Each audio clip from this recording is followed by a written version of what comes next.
It appears we are live. So really appreciate having Michael Cooper from Rapport join me live today. We're going to be talking about the out-of-home industry's transition to selling virtually. And a big part of that is predicated on the fact that out-of-home selling and buying really it required face-to-face, or at least for a lot of the things that we've done, especially when we're working with Rapport or when Rapport is working with its brand clients, is meeting in person. And today, out-of-home is one of the many industries that have been affected by having to sell in a more virtual environment. So we've got Michael Cooper at Rapport with us. Michael, thanks for joining us. Thank you for having me. So, talking about like what you're seeing within your organization. I mean, what are some of the things that have been, I'd say, more challenging, and how have your teams overcome transitioning and changing the way they effectively sell something that they've probably been selling for years? I mean, fundamentally, the message stays the same. The shocking thing about this situation is how fast it came about. It was, one day in the office, and then, okay, we're going to work from home now because we think we should. And within 24 hours, we're going to work from home because we absolutely have to. And I think the speed with which everybody adapted was phenomenal. I mean, I think everybody downloaded 6 different apps they'd never had before that allow you to communicate, because every client, everybody we deal with uses something different, be it Zooms, Teams, Cisco, etc. But it was relatively seamless because it wasn't an industry decision that we transitioned into. It was forced upon us so quickly, and you react or you die. And especially as a Brit who's a little bit sheepish and reserved, for me to suddenly be willing to FaceTime everybody was quite strange. But there was something quite nice about it, because be you client side, vendor side, agency, wherever you're working, we're all in it together. And even my face-to-face meetings, I've never universally started with such lovely sentiments of how are you and your family? Is everybody safe and well? So I think there's been an industry camaraderie that's actually created something quite beautiful in the way we all communicate in this way now. Yeah, one of the things that I've actually, we'll talk about maybe some of the less positive sides of this, because I love getting a chance to meet people in person, because so much of what is communicated comes through body language, and it's really hard to translate that to a video. And what I've been learning is there are things that actually do come across in video, and there are things that can come across with body language through video formats like Zoom. But one of the things that I really like about this is the speed that you're able to get back and forth communications, especially when we're working with our agency partners like Rapport. The speed now is substantially higher because we're not having to add a buffer of 30 minutes to an hour between meetings. We are now able to go back to back. We're able to get a response and turn that into action, and be able to actually cram more activity into a single workday. So I'm curious if you're seeing that on the sales side of your organization, and then also like how. And my follow on to that is how are your account teams dealing with that higher, or if they are dealing with an increase in activity, how are they dealing with it? Yeah, I mean, again, you're right, and there are pros and cons to that. It is more efficient. If I'm on a call with a client and a question comes up and I don't know the answer, I just add in somebody else and they join the call, as opposed to looking out of the office door and they're not at the desk, and we say we'll regroup on it. But then on the mental health side of it, a lot of people are working. I think I read a piece of research in The Economist that said on average you work 3 to 4 hours more a day in this process working from home, which sounds efficient, sounds proactive, but a lot of it is driven by insecurity and fear. People feel they have to be online more. So there are definitely humanitarian aspects of work that the office misses out on. The ability to just say, shall we just grab a coffee? and it's nothing to do with work. It's a coffee for 10 minutes, and these are important interactions. But it certainly is a lot more efficient. I'm having quadruple more meetings than I have, and quadruple more face-to-face meetings, albeit through a screen. But I've found that everybody's reacted in the same way. People are phenomenally responsive all around. I think we're getting back to people quicker because people are getting back to us quicker. Again, and there's this acknowledgement, and also problems seem slightly smaller when a client demands something that may be reasonably or slightly unreasonable. There's an acknowledgement in that, and there's a rationale as to why we're asking for it. People feel more of a justification to explain what they're doing and why. So I do think that from a communication standpoint, a lot of good has come out of this, because underlying whatever it is we do, there's this human insecurity, lack of information, or unknowing of the future that's there. Then we've never all been in it together to this extent. Yeah, it's interesting that at the beginning of this, I thought that because because normally I'm on the road 2 to 3 weeks out of the month, and I'm sure you share probably a similar or even crazier travel schedule pre-COVID, and I thought, man, I'm going to have more time to focus on physical health and mental health and eat better and all that, and actually not much of that has actually happened. I've actually worked out less because all the gyms are closed. I can't do as many of the things I like to do, and I'm spending a lot more time sitting and working, at my desk. So I think that was one of the big misconceptions early on. Another thing that I also have noticed is, the differences between the optics for out of home in New York are so different than LA and the West Coast, because what I'm seeing here in San Diego and our LA team is seeing is during the day, people are out and about more in their neighborhoods than ever before. There's not really a rush hour period so much so, but I did hear on my sales call that one of our folks actually did sit in traffic on the 10 freeway this week, and they're excited about it. They're like, it's coming back, it's awesome. We're seeing people back out there. But in New York, it's a very different reality, right? Being in Manhattan is a very different reality today. So I'm curious, like how is the out of home medium shifting in terms of what is the focus? Because in terms of like the type of media that's being sold today versus pre-COVID. You're right. Audiences are down in certain areas, but nowhere looks like some kind of post-apocalyptic scenario. It's when I do go into Manhattan for personal reasons, it is not as busy, but there are people. It's busy. Sure. Transport's obviously taking a hit. People aren't getting on there, but if you think in the out of home space where there's opportunity now, outside just being proactive as states reopen, 47 states, I believe, are pretty much open now or opening fast. The coasts are taking it slower, but people are out and about, and there are the long tail of media opportunities that I've often struggled to get onto a media plan, because let's face it, a lot of clients just do what they've always done. That would open new opportunities, but there's an opportunity to be creative as well. There are things that we can do in the out of home space which are designed now to go viral and to just earn media, as opposed to just deliver a huge out of home audience. And then there are specifics. If you think of marketing summed up as people wanting to solve a problem you've got or be affiliated with something positive in your life, there's not going to be anything more positive than being told as a nation you can all go outside again. And brands will want to own that. Brands will want to be, they'll want to be the one when we talk about, do you remember 2020? Do you remember COVID? Do you remember what we did in July when we went back? Brands will be trying to, how do you affiliate with that? How do you be, the drink that everybody drinks when they all go back outside, or, the back to work wardrobe that is the must have, whatever it is. So the actual art of selling hasn't changed, and it's solving the problems. And I think because of the camaraderie we talked about before, it's easier than it used to be to sometimes get your ideas in front of the clients.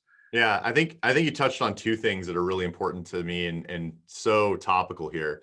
One of them is, You said get outside of their homes, and we're fortunate enough to, that's actually the name of the category, out of home, right? And people want to be outside of their homes now more so than ever.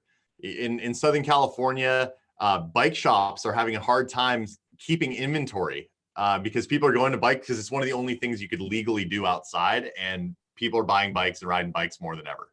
Yeah.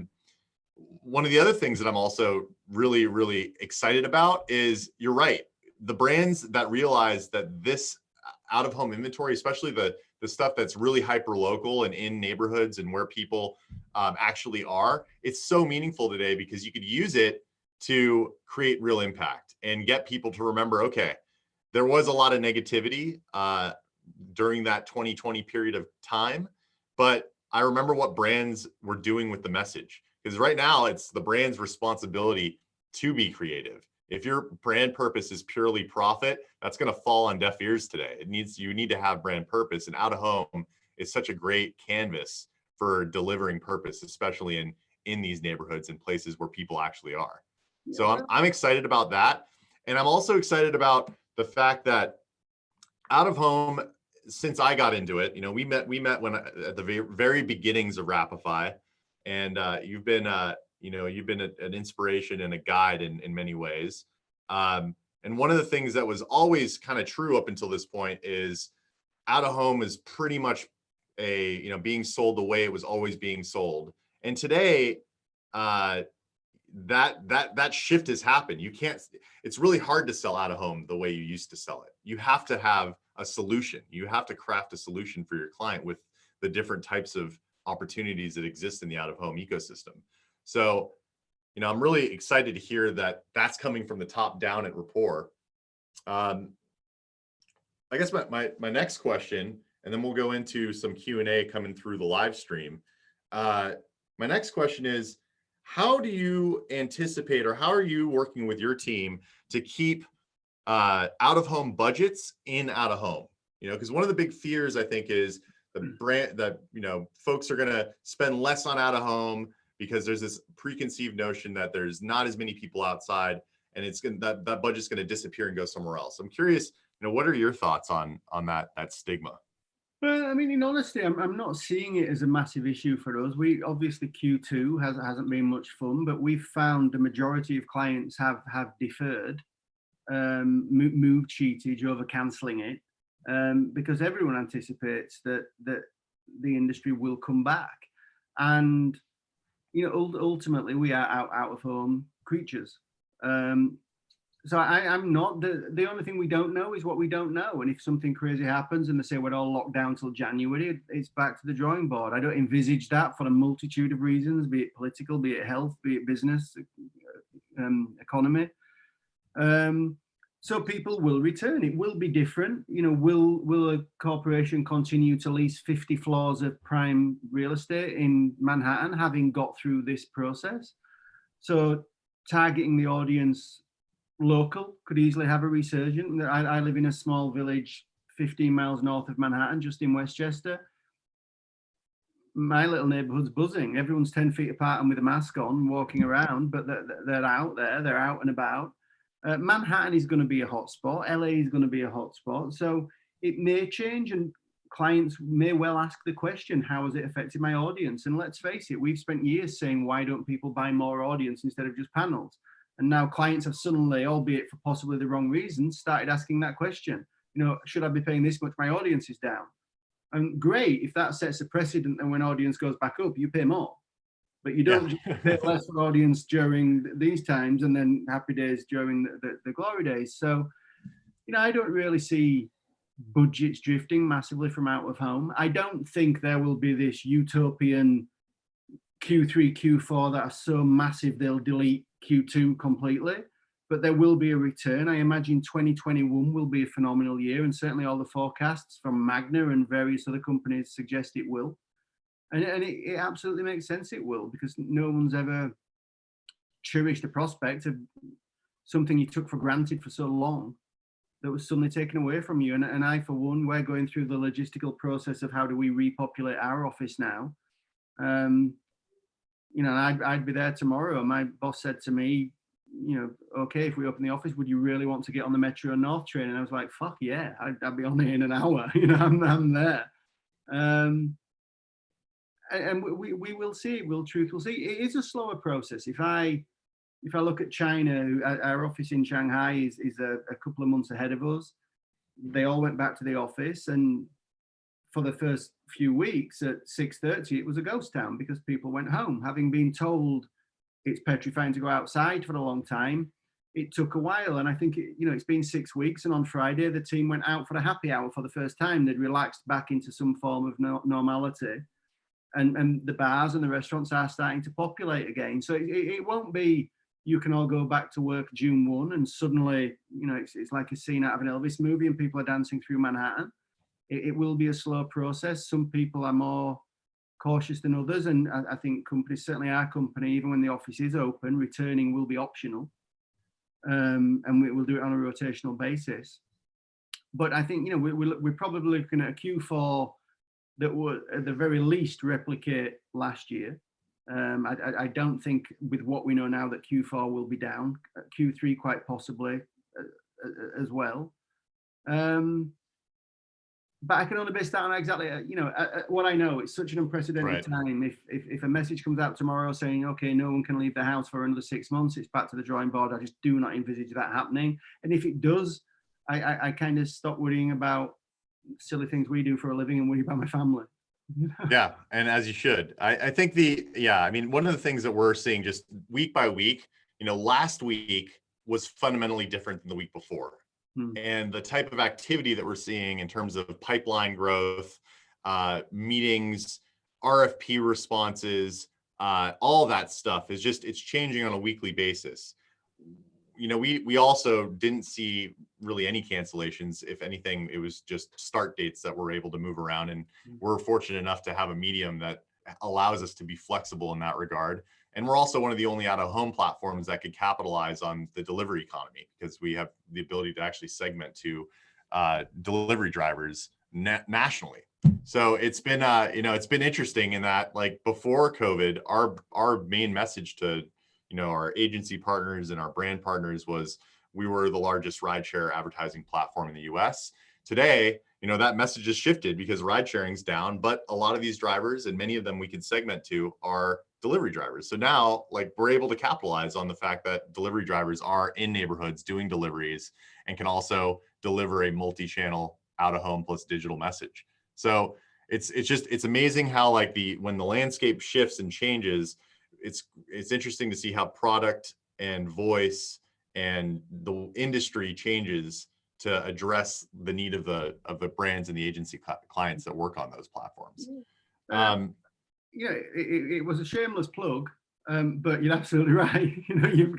You have a point, and people will look different. People will be open to doing things differently. It's a bit of a restart, and it is coming back.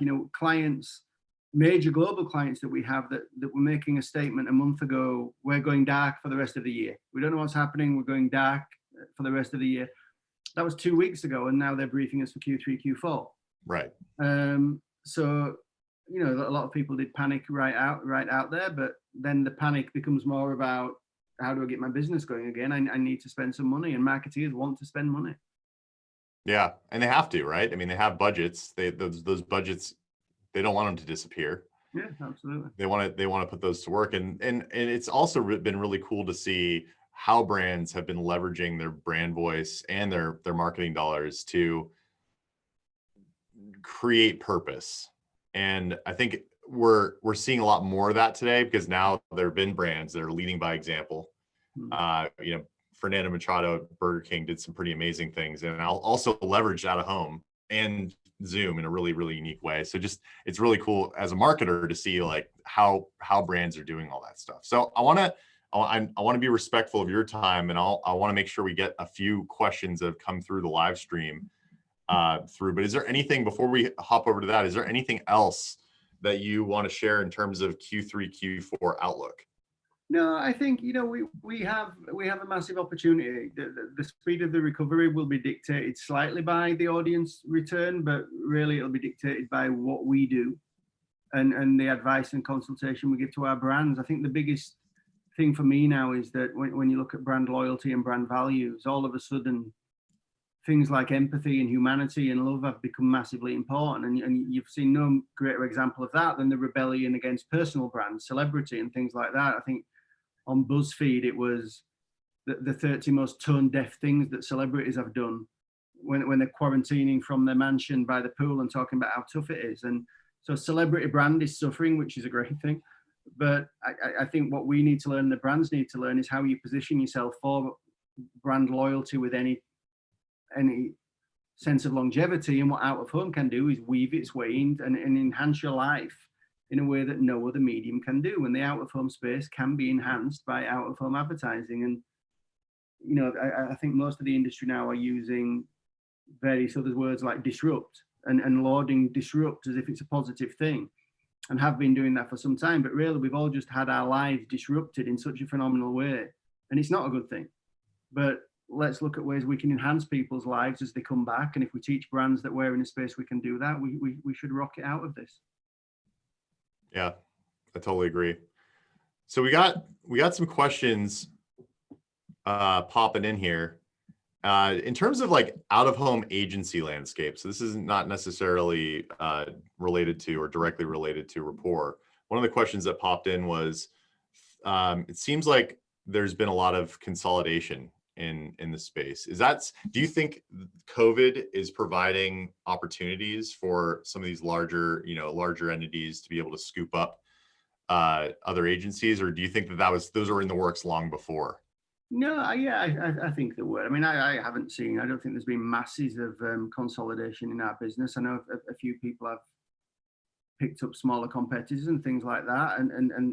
I love that in America we have a strong base of independent vendors and media agencies. But yeah, I haven't been surprised by any acquisition I've seen. Most of them were predicted. And if A wasn't going to buy B, C was going to buy B.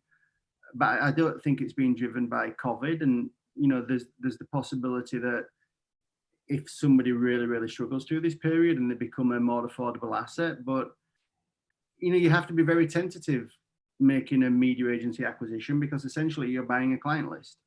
So right. If you're buying an agency that's in trouble, how solid is the client list? So although you may get some good deals in the acquisition market during a time of turmoil, you've got to be careful what you're buying. That's really insightful, and I think it's interesting to see how, because I mean it's definitely a buyer's market right now. But you're right. I mean, if an agency or any business for that matter is struggling, you're right. If you're buying the client book of business, it's going to reflect on the value of that business. Another question that just popped in: questions about entertainment and studio budgets in Q3 and Q4. Obviously, people going to movie theaters is something that is challenging, but there's a lot of impetus on streaming, right? So you've got these two sides of it, streaming uptake and just the volume of people using streaming services during this period of time dramatically up. Do you see it as one hand washing the other, or do you see budgets shifting more into streaming as a result of the lack of people being able to go to movie theaters? Yeah, I mean, you're right. Netflix, Hulu, everybody's subscriptions are up. So their focus at the end of this thing will be retention, which is the hardest job of any marketeer. Retention is a lot harder than acquisition for clients. So that's going to put a lot more pressure on them to continue with unique content and acquired content, and to make sure people want to keep it when they go back, because that is the biggest risk. The interesting thing will come on the other side of entertainment when theatrical studios for a long time have been thinking, do we need a premiere night and a run at the cinema? Would we make any less money if we just on the Friday we went cinemas, streaming, DVD, if you're still buying theirs? And Trolls, the Trolls sequel went straight to streaming and outperformed the first movie considerably. So I think that will be the new norm. And if you look on iTunes or whatever, every day there's a few movies that skip the theater. And the reality of it is, the new Bond movie was due out anytime now. If they put that on Netflix now and it was an extra $200, I'd watch it tonight. So yeah, I think it's a massive opportunity for streaming, but the challenge is retention. And then the other question is, do the large format entertainment studios, the theatrical houses, go straight to streaming as well? And that's where it could be interesting that people will start to merge.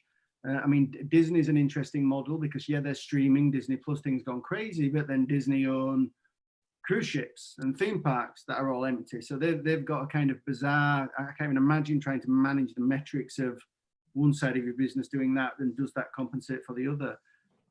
They launched Disney Plus at the right time. Yeah, so I think,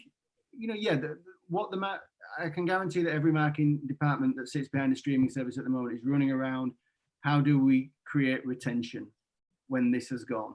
And if you think people return out of home, people are so bored of being sat in front of a screen like this. So, it's the reminder when people are back outside. So I do think that the streaming services, and certainly those that we work with, are briefing us aggressively for Q3, Q4. So I think they're aware to keep communicating with people and stop churn. When people are back outside, then they have to be outside as well. Yeah, I mean, that's really, I retention across all verticals is something that should be a big focus, right? I mean, making sure that you're keeping your existing clients happy has to be a focus no matter what, whether you're in the middle of a pandemic or, you're in the middle of a bull market. My last question, and this is, CEO to CEO, what have you done for your employees and the company as a result of all the social distancing that really worked in terms of creating a more positive work environment for your team? Or is there anything that you learned through your leadership at Rapport that is something that I could probably take with me and use at Rapify? I think when I'm asked what makes a good leader, you always feel immediately arrogant answering that question because it implies you think you are one, and far from it, I'm sure, and you have a lot to learn. But the traits that run through, I don't think there's a one size fits all. I think phenomenally different people can be phenomenal leaders, but the traits that run through them will be more human than corporately learned or educated. And right now, qualities such as empathy and understanding and caring and communication are more important than ever. And that's the key. And I think we've always been like that. We're a very transparent company. We, outside of individual salaries, we share our P&L top to bottom with everyone. Everyone knows where the company's at, what the target is and why, and what their role in that is, so they can be held accountable to it. So we've continued that. We communicate a lot, as I say, either diaried or impulsively like this. It happens a lot. Reports still have our Mad Men Friday virtually at 4:00 on a Friday. We get, I think we had well over 100 people on the line the other week. Everybody's got a tequila or whiskey or the tipple of choice, and we just shoot the shit, and be honest and be there for each other. Inevitably, someone on that call might talk about a struggling week, and then 5 or 6 people afterwards will reach out to that person directly. So again, we're all in it together, but as long as everyone knows what's happening, no one gets surprises. We're open, we're honest, we're transparent, we talk. The same things that are true outside the office, but while we're inside the office, but more so is communication, empathy, and understanding. And, it seems to have fared us well. Awesome. Well, we are at time. I know that you have a super busy schedule. I really appreciate you spending time with me. I look forward to seeing you in person in New York sooner than later. But thanks, Mike. I really appreciate you spending the time with us. The live stream should be up for folks to replay in the next few minutes. And I'm going to end the live stream now.